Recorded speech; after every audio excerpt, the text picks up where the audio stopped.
जांच की, गवाही की, वो सब पूरी हो सकेगी। तभी तो जो फर्जी मुकदमा बना करके हमारे ऊपर दायर किया गया है उसकी सच्चाई सबके सामने आएगी। तभी ऐसा काम करने वाले जो लोग हैं वो दंडित हो सकेंगे। तो इसलिए आवश्यक है, हम यही कहना चाहेंगे कि न्यायालय लंबा समय न लगाते हुए इस पर थोड़ी सी द्रुत गति से काम करे, क्योंकि बहुत सारे लोगों की निगाह इस पर लगी रहेगी। तो जल्दी से जल्दी इस पर गवाही साखी करे और निर्णय करे। जो गलत है वो तो गलत ही है, जो फर्जी केस बनाया है वो तो फर्जी ही सिद्ध होना है। गुरुजी, आप बता दें कि कोर्ट में पीठ पर आसीन है और आपके ऊपर इस तरह के आरोप लगाए गए हैं, तो बात यह है कि सनातन के ऊपर आरोप लगा कौन रहा है? आप देखिए, किसी भी धर्मी ने थोड़े लगाया है हमारे ऊपर आरोप। जिस व्यक्ति ने लगाया है वो खुद हिस्ट्री शीटर है। उसकी पूरी हिस्ट्री शीट शामली जिले के कांदला थाना में दीवाल के ऊपर जो हिस्ट्री शीटरों का नाम लिखा हुआ है उसमें 34 नंबर पे उसका नाम लिखा है। ऐसा हमको बताया लोगों ने, फोटो भी दिखाया उस दीवाल का। वहां पर जो रजिस्टर रखा है उसमें HS नंबर 76A उस व्यक्ति का नाम लिखा है। जाने कितने लोगों के ऊपर फर्जी मुकदमा डाल करके और उनको उगाही करना, यही उसका काम है। वो व्यक्ति रामभद्राचार्य का शिष्य बन जाता है और रामभद्राचार्य जी की शिष्य होने के बाद वो आकर के हमारे लोगों के ऊपर इस तरह का आरोप लगाता है। तो आप समझ लीजिए कि ये आरोप कोई विधर्मी नहीं लगा रहा है। ये आरोप कहां से आ रहा है? रामभद्राचार्य जी, और रामभद्राचार्य जी का बल कहां है वो भी आप लोग जान लीजिए। तो गौ माता की जो आवाज हम उठा रहे हैं, इस आवाज को बंद करने के लिए सारे प्रयत्न हो रहे हैं। उन्हीं में से एक प्रयत्न ये भी है। महाराज जी, आप कह रहे थे कि कोर्ट में सब साक्ष्य देने के बाद भी मुकदमा कैसे दर्ज हो गया? ऐसा है कि मुकदमा तो दर्ज होगा ना, बिना मुकदमा दर्ज हुए जांच कैसे होगी? और बिना जांच के अगर खारिज कर देगा तो आप कहेंगे साहब बिना जांच के खारिज कर दिया। इसलिए मुकदमा दर्ज होकर के उस पर जांच होकर के दूध का दूध पानी का पानी होना, यही प्रक्रिया है और ये प्रक्रिया बिल्कुल सही है, हम स्वागत करते हैं। आगे कार्रवाई आप आगे को कैसे तैयारी करेंगे? हमारी क्या तैयारी है? देखिए, जो सच है उसको क्या तैयारी करना है। उन्होंने झूठा केस बनाया है और उन्होंने कल हमारे अधिवक्ता ने आप लोगों को बताया था कि उन्होंने 2 एफिडेविट दाखिल किए हैं, दोनों में 2 कहानी है। यहीं से मामला खत्म हो गया। एक व्यक्ति शपथ पत्र पर 2 कहानी देता है, इसका मतलब उसकी एक कहानी तो झूठी है ना। आप इसी से अंदाजा लगा लीजिए। तो और बाकी जो कहानी में जो कमजोरी होगी वो वकील वहां पे खड़े होकर कोर्ट में बताएंगे, उसको हम कैसे आपके सामने बताएं। इसलिए कोई इसमें बाधा नहीं है। ये बिल्कुल उचित है, जो प्रक्रिया है उसका पालन किया जाना चाहिए और हम लोग न्यायालय में जो बाधा आ रही है उसको फेस करेंगे। ऐसी क्या बात है? हम थोड़े आदित्यनाथ हैं कि हमारे ऊपर का मुकदमा हटवा लो, ऐसी जरूरत नहीं है। हमारे ऊपर अगर कोई आक्षेप है तो हम भी उसका सामना करेंगे जैसे आम लोग करते हैं। ऐसी क्या बात है? और हमको अपनी न्यायपालिका पे भरोसा है और अपनी सच्चाई पे भरोसा है। क्या किस बात की चिंता? और गौ माता का आशीर्वाद है। गौ माता के लिए निरंतर हम लोग आगे बढ़ रहे हैं, बिना डरे बिना भय खाए, और बढ़ते रहेंगे। आप कैसे चुप करा लोगे? नहीं, हमारा क्या कहना है, कोर्ट का अपना प्रोसीजर है।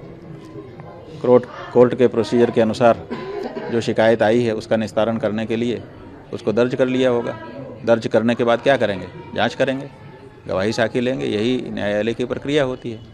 तो जो बनावटी चीज़ उनके सामने लाई गई है, हम लोगों ने उसकी बनावटी होने के बारे में कोर्ट को बता दिया है। जो पॉक्सो एक्ट की धारा 22 है उसमें ये प्रावधान है कि अगर कोई बनावटी केस लेकर के आता है तो आप जा सकते हो कोर्ट में। तो हम लोग जा करके वहाँ बता चुके हैं। अब जब उसको दर्ज करेंगे तभी तो जांच होगी, तभी तो गवाही साखी होगी। बिना दर्ज किए तो ये सब हो नहीं सकता है। तो उन्होंने दर्ज कर लिया है, जो प्रोसीजर है उसको पूरा करेंगे। उस प्रोसीजर के अंदर ही साफ हो जाएगा कि ये कहानी सही है कि झूठी है। गुरुजी, जिन्होंने ये आपके ऊपर आरोप लगाए उनके आपराधिक कुछ मामले हैं? ऐसा है कि जो आशुतोष नाम के व्यक्ति हैं उनका हिस्ट्री शीटर के रूप में नाम शामली जिले के कांदला थाना, उत्तर प्रदेश का शामली जिला है, उसका कांदला थाना है, उसमें दर्ज है। और बहुत सारे लोग ऐसे हैं जो भुक्तभोगी हैं, जो कह रहे हैं हमारे ऊपर इन्होंने झूठा केस किया, हमारे ऊपर इन्होंने झूठा केस किया। इनकी ये प्रवृत्ति ही है, झूठा केस दर्ज करना और उगाही करना, लोगों को परेशान करना। इसी से इनका परिवार चल रहा है। ऐसे लोगों को रामभद्राचार्य, जो अपने आप को जगत गुरु कहते हैं, वो चेला बनाते हैं और चेला बना करके शंकराचार्य, जो सनातन धर्म का सर्वोच्च गुरु है, उसके ऊपर आरोप लगवाते हैं। तो ये जो हमारे ऊपर आक्षेप लगाया गया है ये किसी विधर्मी के द्वारा नहीं लगाया गया है, ये अपने आप को जगत गुरु कहने वाले के चेले के द्वारा लगाया गया है। इसका मतलब क्या है? इसका मतलब है कि हिंदू सनातन धर्म को अब विधर्मियों से इस समय खतरा नहीं है, अंदर के ही लोग हैं जो हिंदू धर्म को समाप्त करना चाहते हैं, शंकराचार्य संस्था को नष्ट करना चाहते हैं। इसलिए जनता को अब इनसे सावधान रहने की जरूरत है। माघ मेले के बाद ही गुरुजी लगातार आपके ऊपर इस तरह भाई लगातार हम अपनी आवाज़ बढ़ा रहे हैं और वो लोग डिग्री बढ़ा रहे हैं, यही हो रहा है। जितनी तेजी से गुरुजी जो प्रश्न हम उठा रहे हैं, देखिए आप शुरू से अगर नज़र रखे होंगे तो आपको पता होगा कि जो प्रश्न हमने गौ माता की रक्षा के संदर्भ में उठाए उसका किसी का जवाब तो किसी ने नहीं दिया। केवल हमारे ऊपर डिग्री बढ़ाते चले जा रहे हैं, दबाते चले जा रहे हैं। ये हो रहा है, ये क्या तरीका है? अरे हम शंकराचार्य हैं कि नहीं हैं, ये प्रश्न ही क्या था?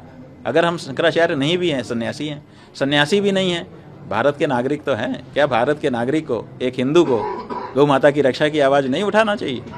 तो हम उठा रहे हैं, आप उस पर जवाब दीजिए ना। उस पर तो कोई जवाब नहीं है, तुम ये नहीं हो, तुम वो नहीं हो, तुम्हारा ऐसा है, तुम्हारा वैसा है, तुम्हारे ऊपर हम ये आक्षेप लगाते रहें। अरे आक्षेप लगा दो, उनका वो भी जानते हैं कि हमारी कहानी झूठी है, कल को सिद्ध नहीं होगी, लेकिन वो चाहते हैं कि इसी बीच में हम इनको बदनाम करके पब्लिक के बीच में इनकी जो बात है गौ माता की रक्षा की उसको रोक दें। ये साजिश हो रही है। 11 तारीख को गुरुजी आप कूच करने वाले हैं लखनऊ की तरफ पूरे। हाँ जी, पहले से हमारी घोषणा है, 40 दिन का हमने समय दिया था। कह रहे हैं कि हम आपके आश्रम की तरफ कूच करते, इसमें नहीं ठीक है, आए क्या है? देखिए इससे क्या होगा, जब वो चलेंगे वहाँ से तो जनता उनसे जुड़ेगी कि भाई कौन जा रहा है, क्यों जा रहा है, तो उनके बारे में भी जानेगी। तो जब वो देखेगी कि एक हिस्ट्री शीटर साधु महात्मा का भेष बना के चल रहा है तो जनता जागरूक हो जाएगी कि अरे ये तो हिस्ट्री शीटर है, यही कालनेमी है, अंदर से कुछ और है, बाहर से कुछ और दिखा रहा है। तो इससे तो जागरूकता ही फैलेगी, इसलिए बहुत अच्छा है, चलें। मतलब गुरुजी कुछ कालनेमी मिल के एक कालनेमी हाँ, को आगे कालनेमी जो हैं वो बहुत सारे कालनेमियों का इस समय संगठन बन गया है कि हम तुमको कहेंगे कि तुम जगत गुरु हो, तुम हमको कहना कि हम जगत गुरु हैं, जगत गुरु का खेल खेलेंगे और जनता को मूर्ख बनाएंगे, और जो सच्चे हैं उनको डरा देंगे कि तुम बोल नहीं सकते हो। ये बात है। तभी तो जो फर्जी मुकदमा बना करके हमारे ऊपर दायर किया गया है उसकी सच्चाई सबके सामने आएगी, तभी ऐसा काम करने वाले जो लोग हैं वो दंडित हो सकेंगे। तो इसलिए आवश्यक है, हम यही कहना चाहेंगे कि न्यायालय लंबा समय न लगाते हुए इस पर थोड़ी सी द्रुत गति से काम करे, क्योंकि बहुत सारे लोगों की निगाह इस पर लगी रहेगी। तो जल्दी से जल्दी इस पर गवाही साखी करे और निर्णय करे। जो गलत है वो तो गलत ही है, जो फर्जी केस बनाया है वो तो फर्जी ही सिद्ध होना है। गुरुजी आप बता रहे थे कि कोर्ट में पीठ पर आसीन है और आपके ऊपर इस तरह के आरोप लगाए गए हैं, तो बात यह है कि सनातन के ऊपर आरोप लगा कौन रहा है? आप देखिए, किसी विधर्मी ने थोड़े लगाया है हमारे ऊपर आरोप।